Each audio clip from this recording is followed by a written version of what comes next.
These are desperate times for Russian leader Vladimir Putin. His regime stands accused of poisoning his main political rival in Russia, Alexei Navalny, with the deadly nerve agent Novichok. The poisoning suggests kind of a measure of desperation that the regime in Russia has run out of arguments and now has to resort to sheer violence.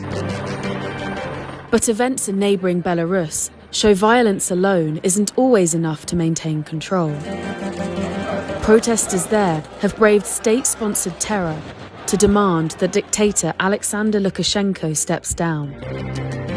And the Kremlin is watching, as thousands of miles away in far eastern Russia, protesters have also been on the street for weeks.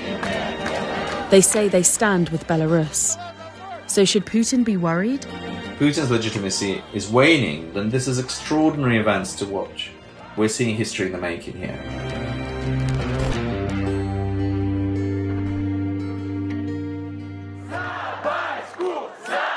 On August 9th, Alexander Lukashenko, the longest-serving autocrat in Europe, declared a landslide election victory in Belarus. He came to power in 1994, and since then, not one of his elections has been free or fair. But this time, the people refused to accept the rigged result. It sparked the largest popular protest in Belarus's history.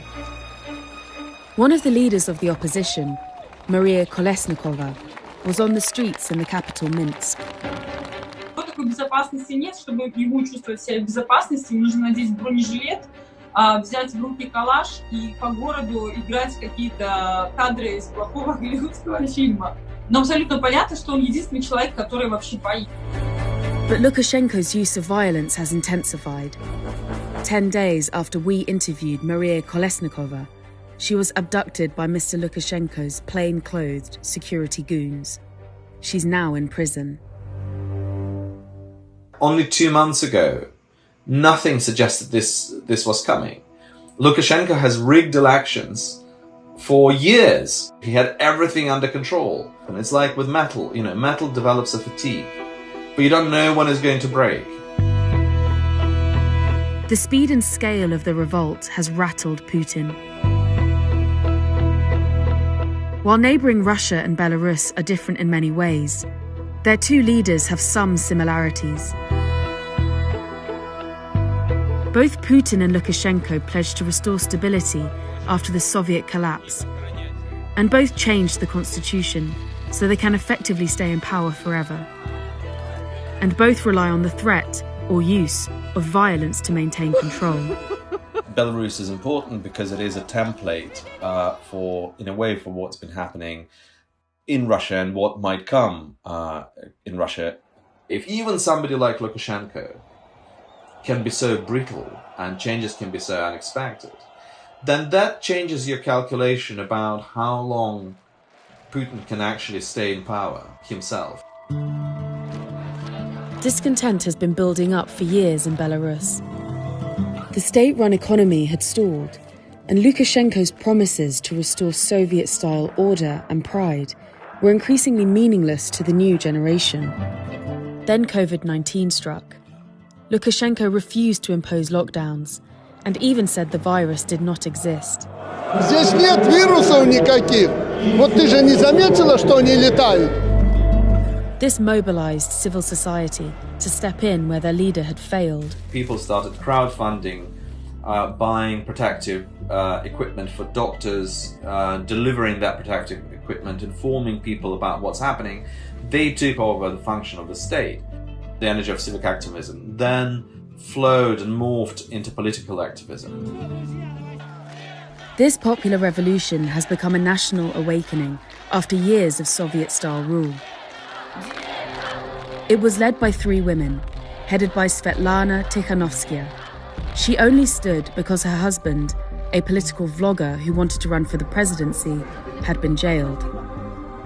Are you confident that the uprising will win? I believe in my people, in people of Belarus. As the protests spread, she was threatened and fled to Lithuania. Maria Kolesnikova was the last member of the original opposition left in Belarus, until she disappeared. И то, что нам удалось сделать за 3 месяца, это уже просто невероятное достижение. While protests raged in Belarus, thousands of miles away in Khabarovsk, a city in Russia's far east, another popular movement has been gaining ground. Demonstrators have been on the streets since July, protesting against the arrest of a popular local governor who was elected against the Kremlin's wishes. When the revolution in Belarus had started, suddenly the slogans in Khabarovsk are "Long live Belarus." There's that connection that should be a moment of worry for the Kremlin. With anti-government protests in both Russia's far east and Minsk, the Putin regime took decisive action. On August 20th, opposition leader Alexei Navalny was poisoned with the nerve agent Novichok, which was allegedly found on a water bottle in his hotel room. This has provoked international condemnation.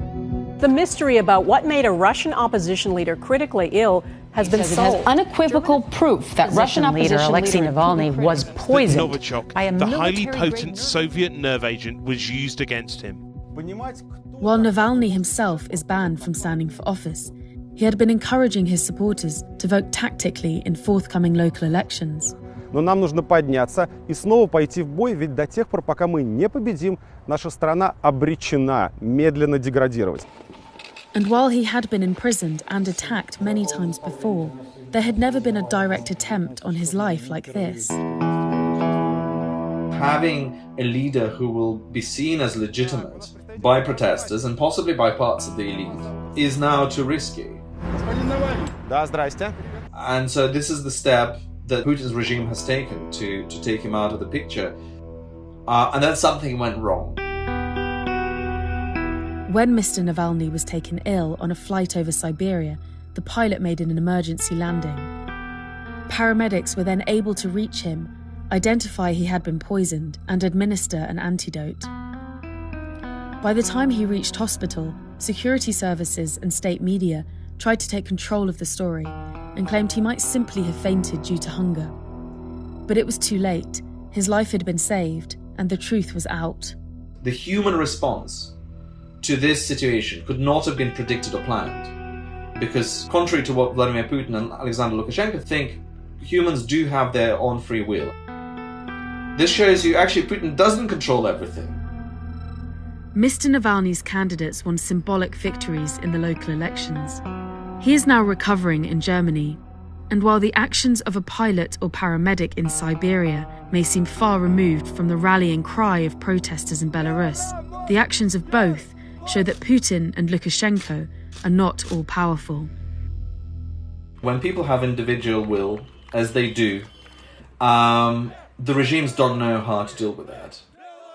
They only stay in power for as long as they maintain legitimacy. Once they've lost that, things start happening. And this is what we're seeing now. This is why this is a really historic moment. Putin cannot be beaten through the ballot box, and his main opposition is out of the picture, for now at least. But if Lukashenko falls, it will send a signal to people in Russia that dictatorial rulers can be beaten. И то, что сейчас происходит, оно, может быть, со стороны и кажется, что это не приведет, да, там, к изменениям. На самом деле, каждый белорус прекрасно понимает, сейчас мы находимся в той точке, где работа только начинается. Putin has now promised Lukashenko $1.5 billion to help prop up the regime. And while it is impossible to predict exactly when or how Lukashenko will fall, the European Parliament says his presidency should not be recognised from November. This summer's events have shown Putin is unsettled and scared, which makes what happens next increasingly unpredictable and dangerous.